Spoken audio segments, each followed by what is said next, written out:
Eu nasci no final dos anos 70, quando o Brasil ainda era governado pelo regime militar.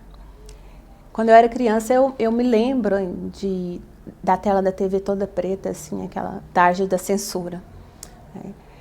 Então, naquela época, as famílias elas tinham expectativa que o primeiro filho fosse um menino. Então, imagina o desalento do meu pai quando ele recebeu uma menina, né, nos braços. Muito feia, foi o que ele disse a primeira vez que ele me viu. E foi assim que eu cheguei ao mundo, né? Minha mãe teve um parto prematuro com muitas dores e ela recebe esse feedback negativo do meu pai no momento em que ela mais precisava do apoio e do suporte dele. E essa história do meu nascimento, ela continuou fazendo parte das rodas de conversa e das brincadeiras da família. Mais tarde isso virou brincadeira, né? E toda vez que essa história vinha à tona, meu pai ele ficava visivelmente incomodado e ele expressava o arrependimento e se desculpava comigo, se desculpava com a minha mãe, e ele se sentia exposto, né? Porque naquela circunstância, aquele movimento insensível que ele fez foi contra o que ele tinha de mais valioso nele. Ele era um pai amoroso, queria muito ser pai e constituir uma família com a minha mãe. Então, aquela atitude insensível não tinha a ver com os valores pessoais dele. Foi incongruente com os valores pessoais. Então, o que essa situação ilustra? Essa situação ilustra o poder, né, da consciência coletiva, que Durkheim explica que é essa imposição das regras sociais na vida do indivíduo e o impacto psicológico que a cultura ela tem na vida das pessoas, né? E quando nós nos deixamos levar por essa cultura, por essas regras sociais, nós temos uma vida cheia de escolhas que são feitas por todos, menos por nós mesmos. Do meu nascimento para cá, nós passamos por mudanças exponenciais de forma muito rápida. Entramos na era tecnológica e eu acredito que as pessoas que nasceram na minha geração, a geração X, essas pessoas elas vão ser estudadas futuramente, porque nós vivemos em 3 mundos completamente diferentes, né? O mundo que veio antes, o durante e o depois da revolução tecnológica. Então, nós vivenciamos coisas que é impossível de se explicar para essa nova geração, né? Como é que você vai explicar para um adolescente hoje que era necessário você sintonizar a televisão colocando uma palha de aço na antena? Uma bucha de bombril na antena da televisão para sintonizar o áudio e a imagem da TV. Não tem como você explicar isso. E um LP, né? Muita gente nunca viu um LP, um disco de vinil, que a gente usava uma radiola para tocar esse disco. Então colocava o disco ali e descia um braço com uma espécie de agulha na ponta, e essa agulha raspava ali no disco e fazia um chiado, e aí depois começava a música. Então, para ouvir a música, primeiro a gente tinha que ouvir esse chiado.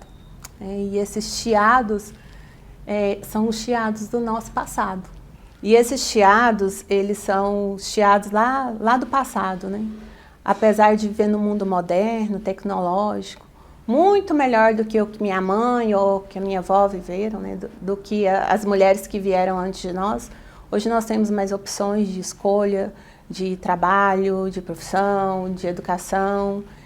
Mas esses chiados lá do passado, com aquelas mensagens de não fale, não ouça, não veja, seja invisível, eles ainda estão muito presentes em nós, né?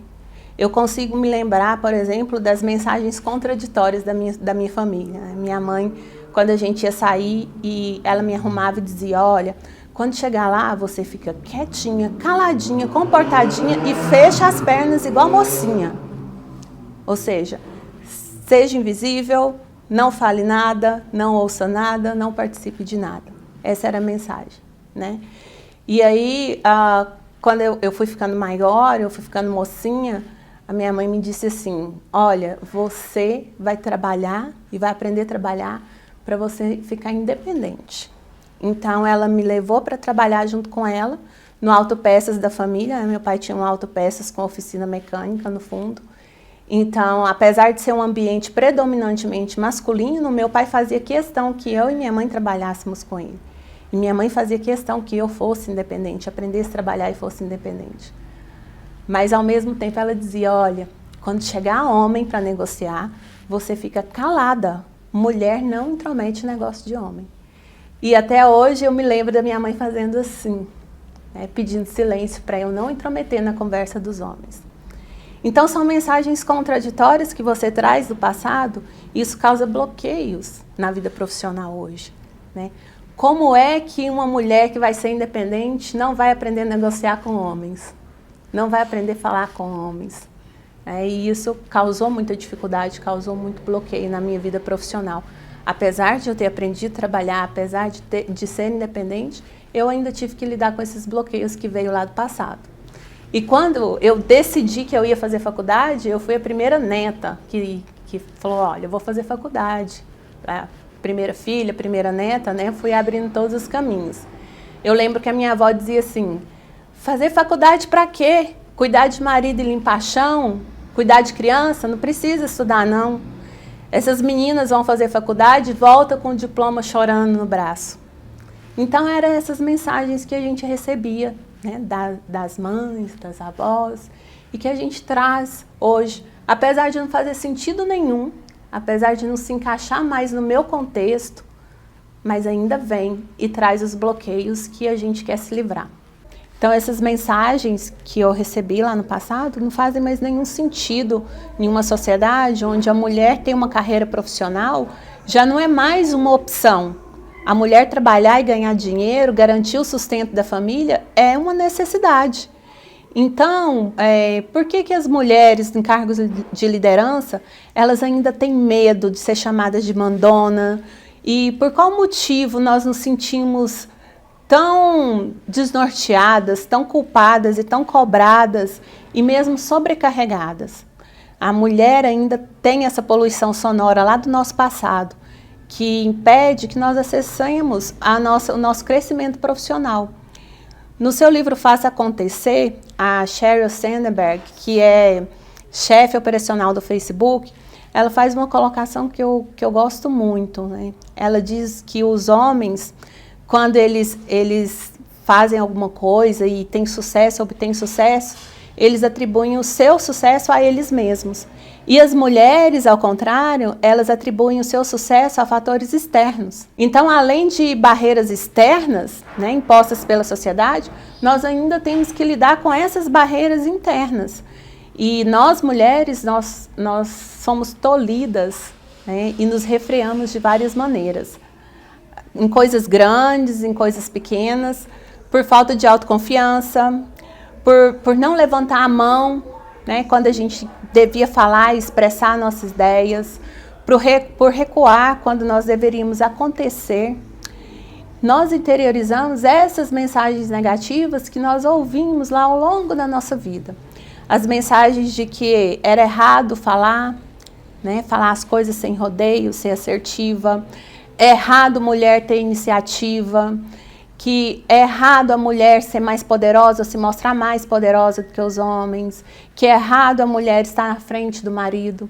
Então, cada fala tentando diminuir o nosso valor, elas precisam ser silenciadas. E isso está longe de ser uma tarefa fácil. Mas como que nós vamos fazer para conseguir isso? Para conseguir silenciar essas falas, esses ruídos, essas vozes que não fazem parte de nós, mas que vêm lá de uma educação retroativa, de mensagens erradas que foram mandadas para nós. Eu acredito que o maior desafio para a mulher no mundo moderno é conseguir equilibrar todos os papéis. Como é que eu vou ser uma boa mãe, uma boa filha, uma boa dona de casa, uma boa esposa? Como é que eu vou ser uma amiga leal? Como eu vou manter atualizada, estudar? Como é que eu vou atender às atribuições pertinentes à natureza feminina, arrumar a unha, arrumar o cabelo, manter o corpo em forma, cuidar da alimentação e ainda ser uma profissional de sucesso? Então, manter o equilíbrio dentre todos esses papéis é o maior desafio da mulher. Então, é esse. esse é o nosso maior desafio, nós começarmos o processo de transformação e desenvolvimento pessoal.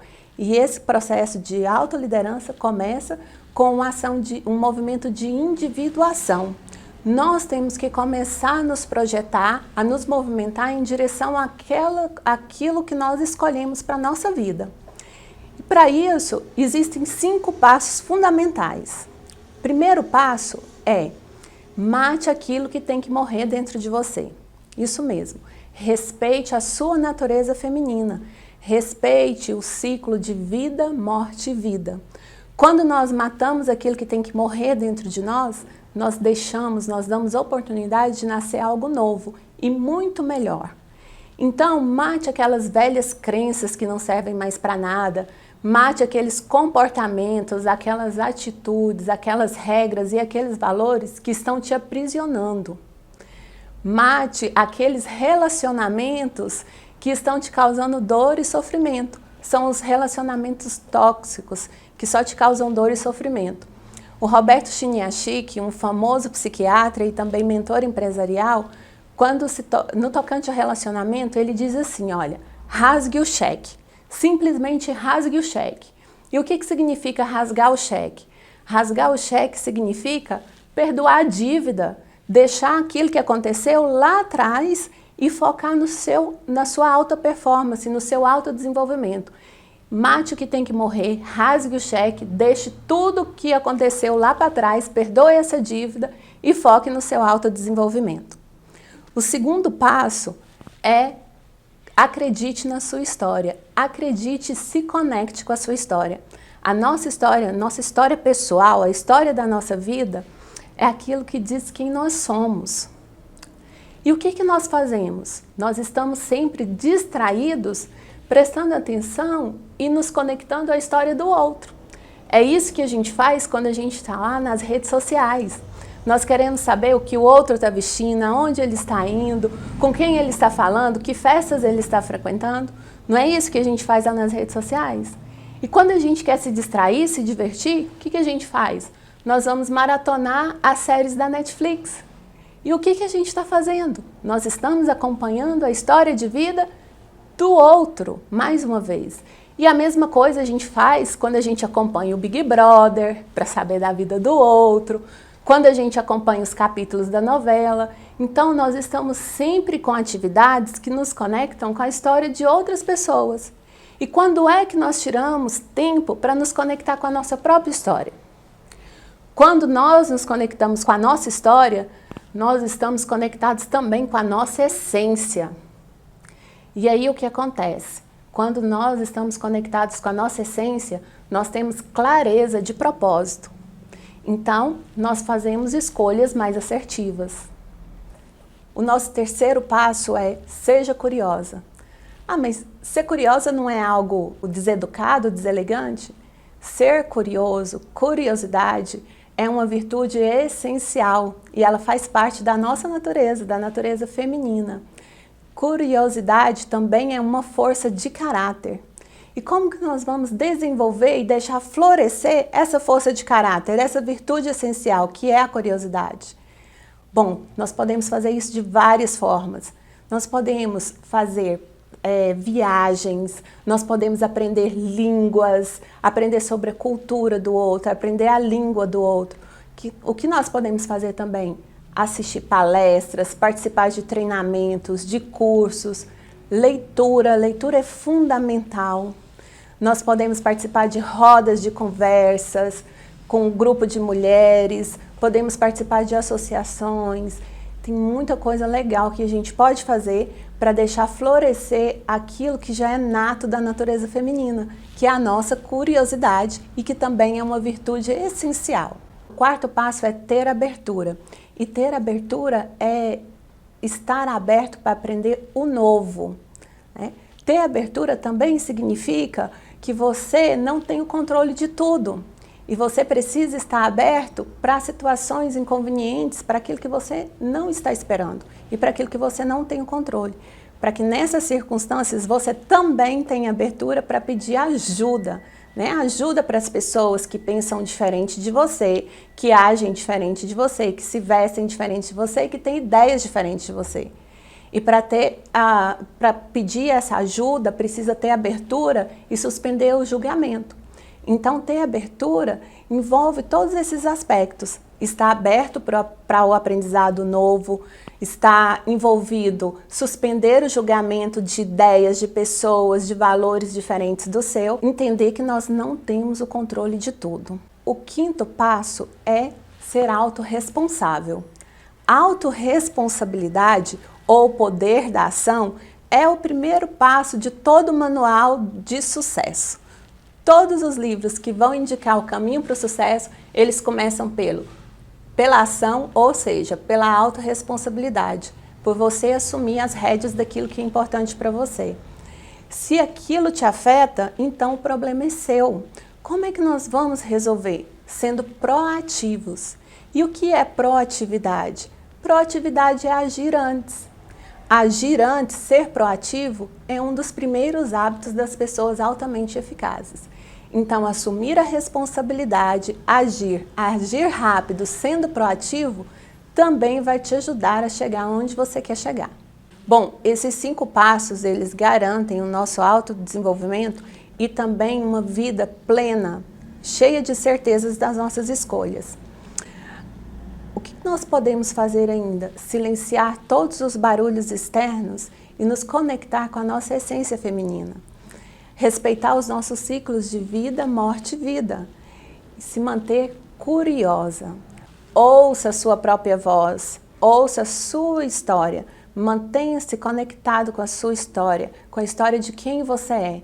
Quando nós nos conectamos com quem nós somos, nós temos clareza do nosso propósito. E aí nós podemos manter as rédeas da nossa vida nas nossas mãos. Nunca cale a sua voz. Se for necessário, componha a sua própria música. De hoje em diante, qual é a música que você quer escutar?